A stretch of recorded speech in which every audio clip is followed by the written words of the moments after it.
Bismillahirrahmanirrahim.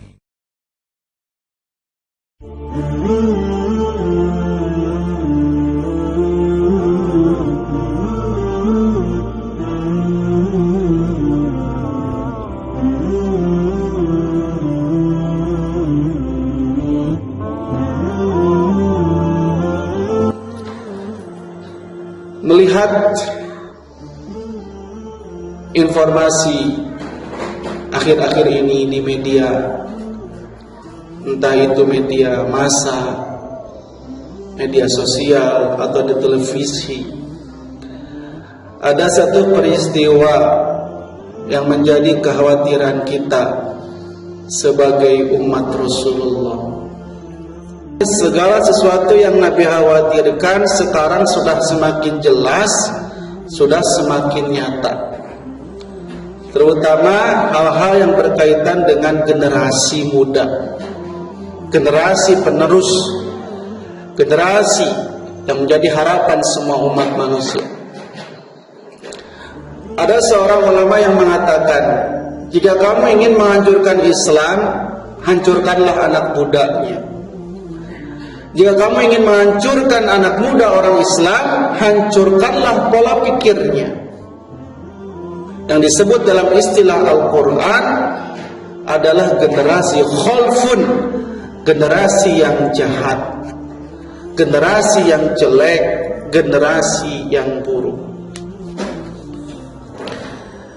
Peristiwa yang kita lihat di televisi, maraknya anak-anak muda yang nongkrong di pinggir jalan, pergaulan bebas, menampakkan aurat, bercampur baur, ikhtilat antara laki-laki dan perempuan tanpa batasan, bahkan sengaja diviral-viralkan, sengaja terus di-up media, diangkat beritanya.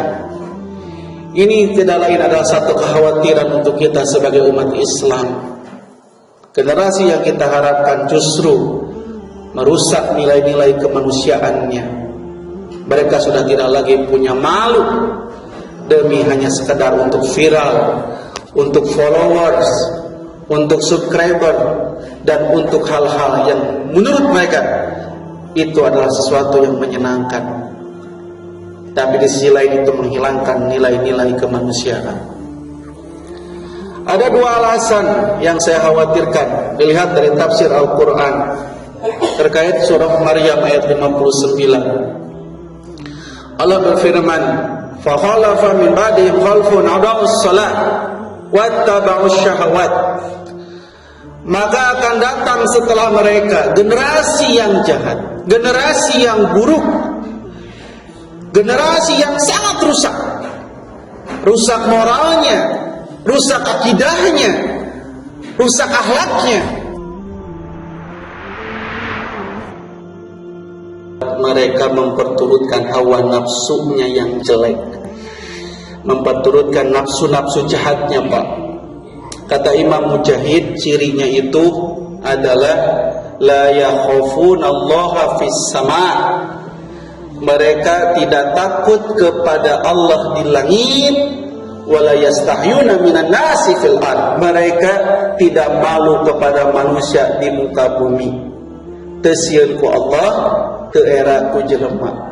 Bertindak, berbuat seperti binatang, kata Imam Mujahid. Seperti keledai-keledai, seperti binatang ternak, tidak takut kepada Allah, tidak punya malu kepada manusia. Ini hari ini, Pak, di jalan cium-ciuman, pacaran, ketapak aurat, joget-joget, viral kieu, Pak. Kieu jadi tontonan setiap hari anak-anak kita, menjadi pola pikir, menjadi tren, menjadi gaya hidup. Ini bahaya. Ini perang pemikiran, Pak, dirusak lewat tontonan yang tidak jadi tuntunan, lewat media massa, media sosial.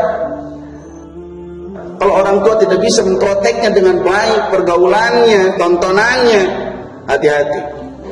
Yang Nabi khawatirkan generasi yang jahat, yang memperturutkan hawa nafsu, yang tidak punya rasa malu, tidak punya rasa takut kepada Allah.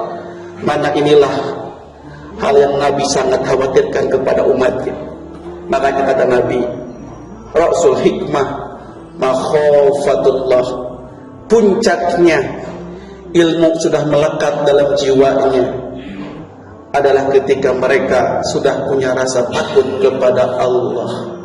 Kita lihat hari ini, mulai level paling tinggi pejabatnya geus eueuh ka era korupsi oge Pak, maksiat geus eueuh ka era, zalim geus eueuh ka era, ayeuna dihadapna rakyatna geus eueuh ka era oge, dengan segala permasalahannya yang kompleks, permasalahannya yang sangat membuat kita miris. Maka mari kata Nabi, faman jahadahum biyadihi fahuwa mu'min. Jika dia melihat kejadian seperti itu, maka berjuanglah merubah keadaan dengan tangannya, dengan kuasanya. Dia adalah orang beriman, tidak mampu dengan kuasanya, dengan tangannya. Mari rubah bilisani, dengan lisannya, dengan nasihatnya. Ayo nasihati anak-anak kita.